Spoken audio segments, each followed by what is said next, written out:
Tiger force बेज़ाब्तगियों की निशानदही की बजाय खातून को हिरासा करने लगी। पिंड दादन खान में टाइगर फोर्स के कारकुन के खिलाफ लेडी डॉक्टर को हिरासा करने का मुकदमा दर्ज।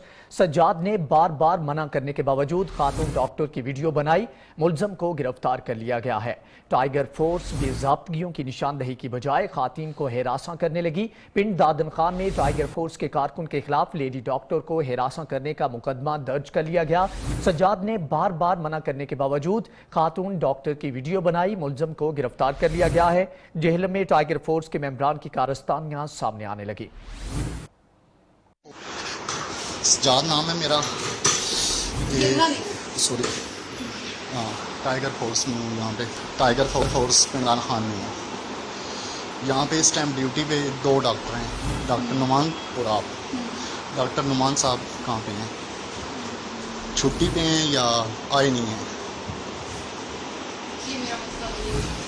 ठीक है, क्योंकि मैं प्रूफ के साथ बात तो करनी है। आपके इल्म में नहीं है। मैंने पूछा है कि यहाँ पे इस टाइम दो डॉक्टर की ड्यूटी है। मैं टाइगर फोर्स में हूँ। जी बिल्कुल है। कोई भी चीज़ बंदा चेक कर सकता है, क्योंकि हमने हुकूमत को इन्फॉर्म करना होता है कि कौन कौन ड्यूटी पे होता है, कौन कौन नहीं है, बाज़ार में क्या हो रहा है, कोई चीज़ महंगी कोई बेच रहा है, रेट क्या है, हमने हर चीज़ चेक करनी होती है।